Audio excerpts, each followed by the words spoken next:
একটি মৃত্যু সংবাদ পড়ুন ইন্না লিল্লাহি ওয়া ইন্না ইলাইহি রাজিউন। مسجد کے لاؤڈ سپیکر سے کسی بھی طرح کا اعلان درست نہیں السلام علیکم ورحمۃ اللہ وبرکاتہ۔ اعوذ باللہ من الشیطان الرجیم، بسم اللہ الرحمن الرحیم۔ ان الصلاۃ تنہا عن الفحشاء والمنکر۔ শ্রদ্ধেয় সম্মানিত শ্রোতাগণ, সামিন হাজরাত, আজকে একটি গুরুত্বপূর্ণ বিষয়ের উপরে আলোচনা করব। আমাদের সমাজে এটা ভুরি ভুরি দেখা যায় যে মসজিদের মাইকে লাউডস্পিকারে অনেক রকমের এলান শুনতে পাওয়া যায়। কিছু কিছু গ্রামে একটা মশলা উঠে এসেছে, বিশেষ করে আমাদের গ্রামে কয়েকদিন আগে মসজিদে মৃত্যুর এলান করা নিয়ে। মৃত্যুর এলান করা যায় কি না, ধরে নিন কেউ মারা গেছে, তো মাইকে বলবো যে আসসালামু আলাইকুম, একটি মৃত্যু সংবাদ পড়ুন ইন্না লিল্লাহি ওয়া ইন্না ইলাইহি রাজিউন। অমুকজন অমুকের ছেলে অমুক সময় ইন্তেকাল করেছেন, তার কাফন দাফনের সময় হলো 12টার সময় অথবা 1টার সময়। এইভাবে যে আমরা এলান দিই, এই এলান করাটা কতটুকু ইসলাম সম্মত, একটি গুরুত্বপূর্ণ জানকারি আজকে আমরা জানব। একজন দিল্লি মেরাঠের শেখ ফজিলাতুল শেখ জনাব মৌলানা রেজাউল্লাহ আব্দুল করিম আল মাদানী, ওনার কাছ থেকে আমরা শুনবো। উনি উর্দুতে বলবেন, আমরা শুনবো, তারপর ইনশাআল্লাহ আমরা ওই ভিডিও সম্পর্কে কিছু আপনাদের সামনে গুরুত্বপূর্ণ তথ্যবহুল কয়েকটি কথা রাখবো ইনশাআল্লাহ। আসেন প্রথমে ভিডিওটি দেখে আসি। किसी आदमी का इंतकाल हो गया हमारे यहाँ, मसाजिद से ऐलान करने का मतलब, अगर लाउड स्पीकर से ऐलान करना है तो इसमें तफसील है। बाकी मस्जिद में इमाम साहब को पता चला और उन्होंने नमाज में आए लोग, मान लीजिए ज़ोहर में असर में, और उन्होंने ऐलान कर दिया भाइयों फ़लाँ साहब का इंतकाल हो गया है, उनके जनाजे में शिरकत करें, ये सही है, दुरुस्त है, इसमें कोई हरज नहीं है। रहा लाउड स्पीकर से ऐलान करना, तो लाउड स्पीकर से ऐलान करने के सिलसिले में इख्तिलाफ है उलमा के दरमियान। तो बाज़ उलमा जवाज़ के कायल हैं, लेकिन एक शर्त के साथ। शर्त यह है कि ज़माने जाहिलियत की तरह से उनके अलक़ाब व आदाब लगाकर ऐलान न किया जाए। जैसे किसी अमीर कबीर का ऐलान होता है, अलक़ाब व आदाब बहुत सारे लगाकर फ़लाँ साहब का इंतकाल हो गया, तो ये मना है।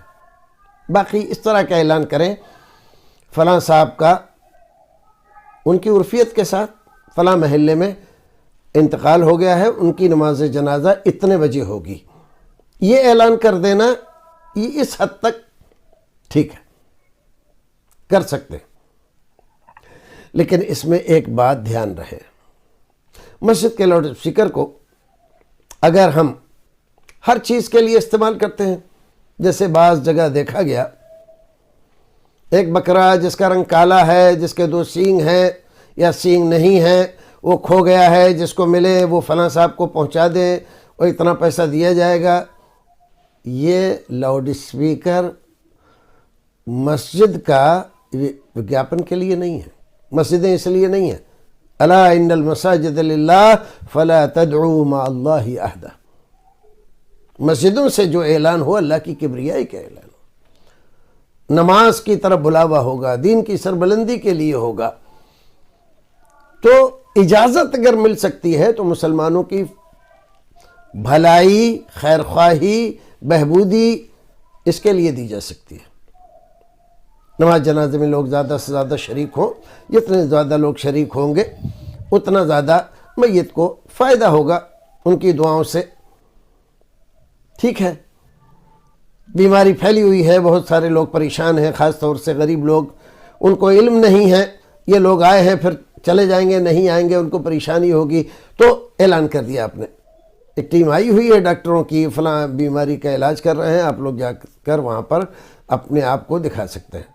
इस तरह के ऐलान दुरुस्त है, बाकी और नहीं करना चाहिए। उलमा का दूसरा ग्रुप कहता है कि मस्जिद के लाउड स्पीकर से किसी भी तरह का ऐलान दुरुस्त नहीं है। इसी आयत करीमा के तहत जो मैंने आपको पढ़कर सुनाई, और वो कहते हैं कि ये चीज़ रसूल अकरम सल्लल्लाहु अलैहि वसल्लम ने मना की है। मस्जिद से अल्लाह की किबरियाई का ऐलान होता है, इससे मुज़ाहिम कोई दूसरा ऐलान नहीं होना चाहिए। মাশাআল্লাহ, খুব সুন্দর করে বোঝালেন। আশা করি যে আমরা সবাই উর্দু বুঝি, বেশি বিশ্লেষণ করার দরকার নেই, কয়েকটি কথা বলছি। যদি মসজিদের মাইকে এলান করা হয় এতটুকু যে অমুক জন অমুকের ছেলে মারা গেছে, তিনার কাফন দাফনের সময় হলো এটা, আপনারা উক্ত সময় পৌঁছে যাবেন, এই এলান করাটা করা যেতে পারে, এতে কোনো খারাপই নেই। তাহলে ভুরি ভুরি এলান, কিছু হারিয়ে গেছে, কিছু কিছু হয়েছে, আর আমরা মাইক খুলে এলান করতে শুরু করলাম, এমনটা করা মোটেই বৈধ নয়, ঠিক নয়। মসজিদের সম্মান রাখতে হবে। মসজিদে মাইক লাউডস্পিকারে যে কারণে লাগানো হয়েছে সেই কারণেই মাইক ইস্তেমাল করা দরকার রয়েছে। আমার মনে হয় যে মসজিদের মাইক শুধুমাত্র নামাজের জন্যই ইস্তেমাল করাটা বৈধ হবে। আর মসজিদে এটা সেটা যেটা এলান করাটা বোধহয় ঠিক হবে না। আল্লাহ তাবারক ওয়া তাআলা আমাদেরকে সঠিক বোঝার তৌফিক দান করুন। আমিন। আসসালামু আলাইকুম ওয়া রাহমাতুল্লাহি ওয়া বারাকাতুহু।